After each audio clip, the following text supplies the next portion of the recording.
പൊന്നെ സുന്ദരി കുട്ടിയെ ഇച്ചിരി സൗണ്ട് ഇച്ചിരി കുറയ്ക്ക സുന്ദരിയെ. നീ ഇത് ക്ലാസ്സൊക്കെ പൊളിയല്ലേ, കുറയ്ക്കട പൊന്നെ.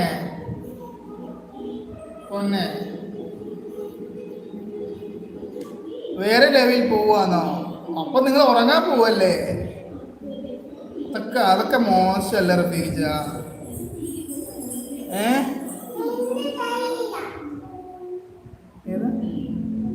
അതേ പിന്നെ ഞാൻ പിന്നെ മറ്റേ ഡയലോഗ് പറയേണ്ടി വരും. നിങ്ങൾക്ക് വേണേ പോകാം വരാം പോകാം വരാം, ഞാൻ നിങ്ങളെ പിടിച്ചു വെച്ചിട്ടൊന്നുമില്ല, ഇങ്ങനെ അയച്ചു വിട്ടേക്കുക. ഇത് നമ്മുടെ നാഗചേച്ചിയുടെ ഡയലോഗ്. എല്ലാ ലൈവിലും പോയി സപ്പോർട്ട് ചെയ്യുക. കറക്റ്റാ നീ ഇത് പറഞ്ഞത്. എല്ലാവരെയും സപ്പോർട്ട് ചെയ്യട്ടോ. നമ്മുടെ ഇവിടെ ഷിനോയ് ചേട്ടനെ കാണാറില്ല. ഷിനോയ് ചേട്ടൻ ഫുള്ള് ബിസിയാന്ന് തോന്നുന്നു. പിന്നെ അപ്പു ആൻഡ് ഫാമിലി ഉണ്ടായിരുന്നു, അപ്പു ആൻഡ് ഫാമിലി വരുന്നില്ല. അപ്പു ആൻഡ് താമര ഫാമിലി അല്ലേ, അവരെയും കാണുന്നില്ല. ഷിനോയ് ചേട്ടൻ 2-3 ദിവസമായി കണ്ടിട്ട്. ഷിനോയ് ചേട്ടാ എപ്പോഴും കാണുവാണല്ലേ, ഞാൻ ഓർക്കുന്നുണ്ട് കേട്ടോ. നിങ്ങൾ മറന്നു എന്ന് വിചാരിക്കണ്ട.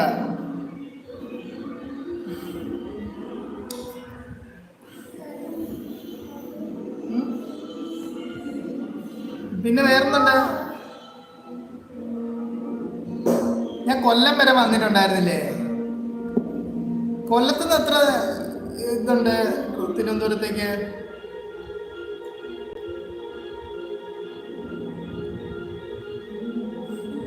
കൊല്ലത്താണ് എൻ്റെ അച്ഛൻ്റെ നാട്. പക്ഷെ ഞാൻ അവിടെ പോയിട്ടുള്ളത് 2 പ്രാവശ്യമാണ്.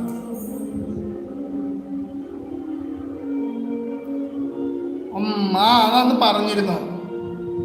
ഞാൻ ഇടയ്ക്ക് കയറാറുണ്ട്. ഇടയ്ക്ക് കയറി വേറൊരു പെണ്ണുങ്ങളൊരു ലൈവ് ഉണ്ടായിരുന്നു. ആ ലൈവിൽ ഞാൻ കയറിയിട്ട് ഒന്ന് കമൻ്റൊക്കെ ഇട്ടായിരുന്നു. അവർ തിരിച്ച് സപ്പോർട്ട് ചെയ്യുന്നു കേട്ടോ. ഞാൻ ഇടയ്ക്ക് കയറാറുണ്ട് വേറെ ലൈവിലൊക്കെ. പിന്നെ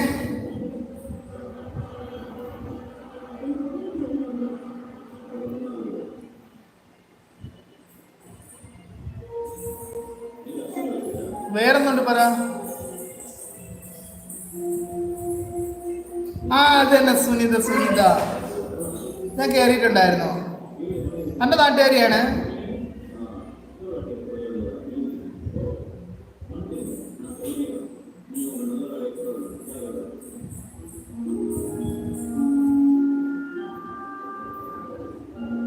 അവർക്ക് നല്ല വ്യൂ ഉണ്ട് കേട്ടോ. ഇഷ്ടംപോലെ ആൾക്കാര് നല്ലോണം സംസാരിക്കുക. അവര് പിന്നെ പറഞ്ഞോണ്ടിരിക്കുക. നമ്മളെ കൊണ്ട് അത്രയ്ക്ക് ആവുന്നില്ല. ആണോ? ഇടയ്ക്ക് കാണാറുണ്ട്, ഇപ്പോൾ ഇല്ല. ഓക്കെ. അത് അവർ ഏത് നാട്ടിലാന്ന് എനിക്കറിയില്ല. പക്ഷെ നിന്റെ ആ സൈഡിലേക്ക് തന്നെയാണെന്ന് തോന്നുന്നു. പിന്നെ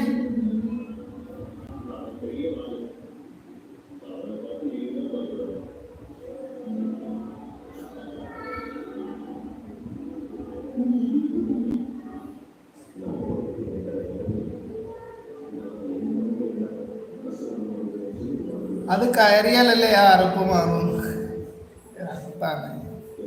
എന്താണ് ഇപ്പം ഞാനിൽ കൂടുതൽ വരുന്നത് നമ്മുടെ കോളേജിൽ പഠിക്കുന്ന കുട്ടികളെ വരിക. അപ്പം അവരാകുമ്പോൾ പിന്നെ നമുക്കധികം ചളിപ്പില്ലല്ലോ, അവരോട് സംസാരിക്കാമല്ലോ എന്തും. അപ്പം അതാണ് ടൈം കിട്ടി നമ്മൾ കയറി നോക്കുന്ന. ശരി, നോക്കട്ടെ. പിന്നെ ഓൾറെഡി അറിയാലോ, ഞാൻ 9 മണിക്ക് ലൈവ് ഇരിക്കാൻ വേണ്ടിയിരുന്നു. അതിൻ്റെ ഇടയ്ക്ക് ഒരു ഷോർട്സിന് വേണ്ടിയിട്ട് ഇങ്ങനെ ചെയ്തുകൊണ്ടിരിക്കുമായിരുന്നു. അപ്പം അങ്ങനെ ചെയ്ത് 1/2 മണിക്കൂർ പോയതറിഞ്ഞില്ല. ഭയങ്കര പണിയാണ്. ഓരോന്നെല്ലാം ഡയലോഗെല്ലാം കറക്റ്റായി വരണ്ടേ. ചിലത് എന്നാലും ആവൂല. പിന്നെ അവസാനം അതങ്ങ് അപ്ലോഡ് ചെയ്യും, ഫോട്ടോ നോക്കും. അതിനിടയ്ക്ക് ഇവരുടെ കുറേ പ്രശ്നങ്ങളുണ്ടാവും. അതിനിടയ്ക്ക് മാളും കുഞ്ഞാപ്പും അടിയുണ്ടാക്കും. അതിനിടയ്ക്ക് പാറുകുട്ടി കരയും. രാത്രിയിൽ മാത്രമേ എനിക്ക് ടൈം കിട്ടൂ ഷോർട്സൊക്കെ ഷൂട്ട് ചെയ്യാൻ വേണ്ടിയിട്ട്. അപ്പം അങ്ങനെ ടൈം വളരെ കുറവാണ്. ഇന്നലെ തന്നെ കിടന്നിറങ്ങുമ്പോൾ 11 മണി കഴിഞ്ഞു. 11 മണിക്ക് ഇന്നലെ ലൈവ് വന്നായിരുന്നു, കണ്ടിരുന്നോ? നീ ഉണ്ടായിരുന്നല്ലോ അല്ലേ? പിന്നെ ഇപ്പം വന്ന ആൾക്കാരൊക്കെ ഓരോ ലൈക്ക് അടിച്ചേ. ലൈക്ക് അടിക്കാതെ പോകില്ലേ?